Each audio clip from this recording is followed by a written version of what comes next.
Hello friends, welcome back to my channel. Hope you all are doing well. तो जब किसी बच्चे को ऑटिज़म डायग्नोस होता है तो सबसे पहला थेरेपी जो रिकमेंड किया जाता है वो है ऑक्यूपेशनल थेरेपी।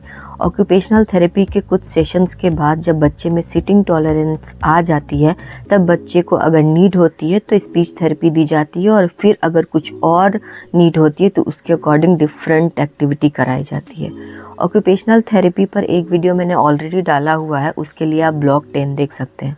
तो बेसिकली ऑक्यूपेशनल थेरेपी हमारे बच्चे को इंडिपेंडेंट डेली लिविंग स्किल्स को डेवलप करने में हेल्प करता है। तो घर पर मैं कैसे प्लान करती थी ये एक्टिविटी, और एक क्या सिंपल बेसिक नॉलेज होना चाहिए पेरेंट्स को, वो मैं आपसे शेयर करने जा रही हूँ। तो जब सानवी को ऑटिज़म डायग्नोस हुआ था तो मैंने सबसे पहला काम किया था कि मैंने एक प्लान तैयार किया था।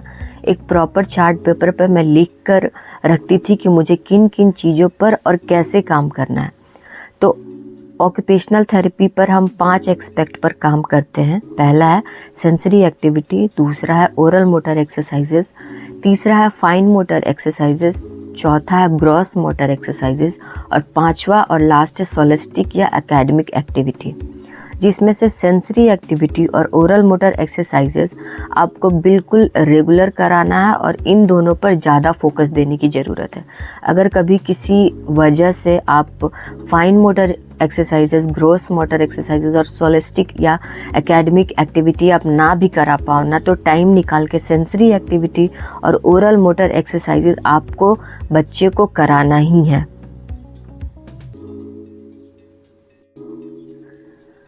तो सेंसरी एक्टिविटी में हम बच्चे को जॉइंट कंप्रेशन देते हैं, जिम बॉल प्रेशर देना है बच्चे को।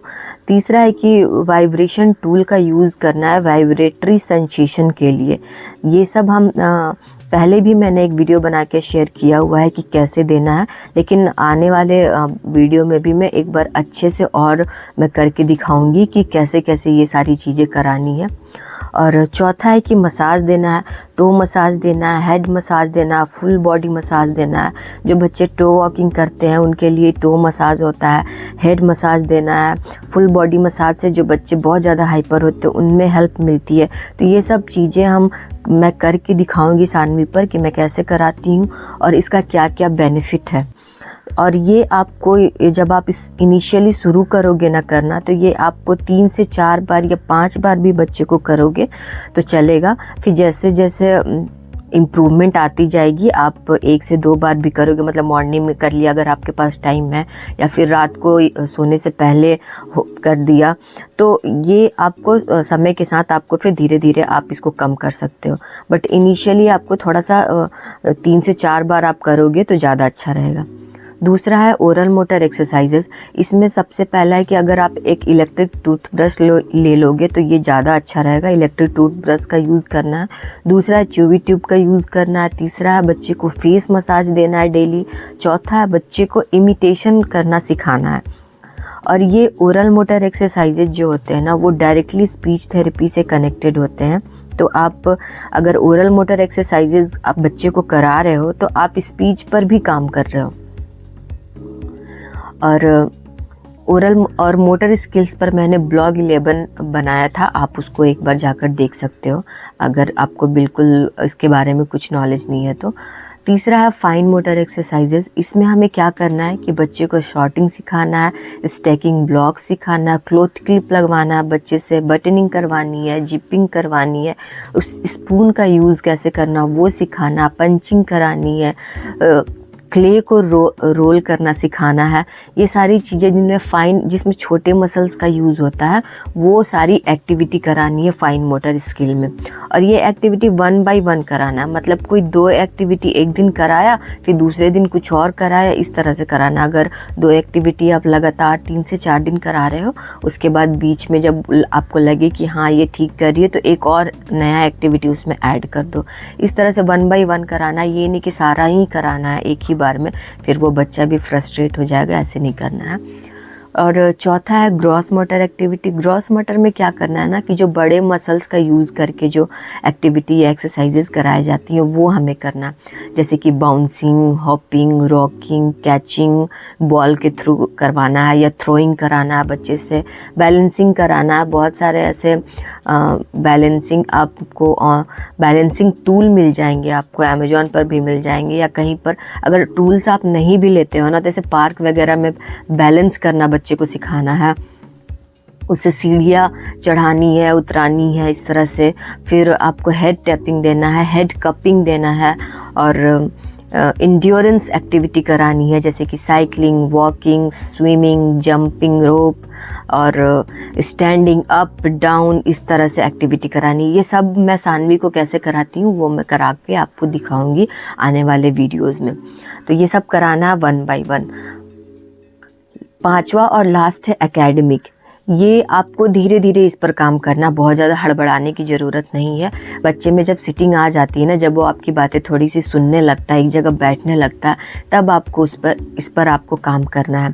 जैसे कि डॉट्स कनेक्ट करवाने हैं, फिर कलरिंग करवाना है, पजल सॉल्व करवाना, स्टैंडिंग लाइन आप करवा रहे हो, पहले डॉट्स के थ्रू करवाना है, फिर स्लीपिंग लाइन सिखाना है।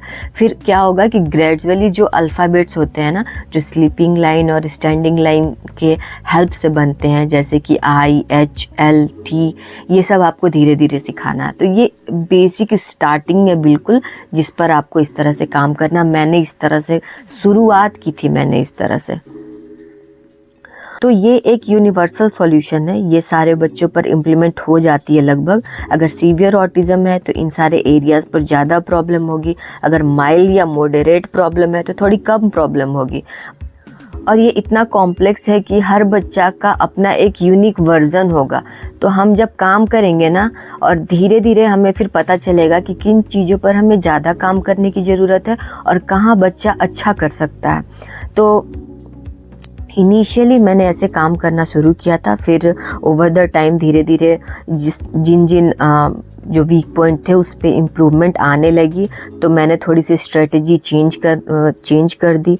तो एक ऐसा ही प्लान मैंने स्टिमिंग बिहेवियर के लिए भी बनाया था, वो भी मैं नेक्स्ट वीडियोज़ में शेयर करूँगी। और लास्ट है कि आपको ना पेशेंस बहुत रखना है, टाइम बहुत लगेगा। ये सब करते वक्त आप बहुत ज़्यादा कभी कभी फ्रस्ट्रेट भी हो जाओगे। तो फ्रस्ट्रेट होना भी है ना, तो वो चीज़ अपने तक ही रखना, बच्चे के सामने वो चीज़ नहीं लाना है कि मैं एकदम से फ्रस्ट्रेट हो रही हूँ, वो खुद ही बहुत परेशान रहता है। तो और अपने बच्चे को कंपेयर नहीं करना है किसी और बच्चे से, कभी फ्रस्ट्रेशन उसके सामने तो बिल्कुल भी नहीं दिखाना है, कभी उसे फील नहीं कराना है कि मैं तुम्हारे वजह से मैं एकदम परेशान हो गई हूँ। और ये सारी चीज़ें करते करते ना धीरे धीरे वो खुद ही डेली लाइफ में वो चीज़ें करना शुरू कर देगा, आपको पता भी नहीं चलेगा। तो पेशेंस रखना है और बहुत प्यार से करवाना है। और नेक्स्ट ब्लॉग में हम जानेंगे कि हर एक एक्टिविटी जो मैंने अभी बताया उसका क्या इम्पोर्टेंस है और उसे आपको कैसे कराना है। तो stay connected for next video. मिलते हैं दूसरे ब्लॉग में, तब तक के लिए धन्यवाद।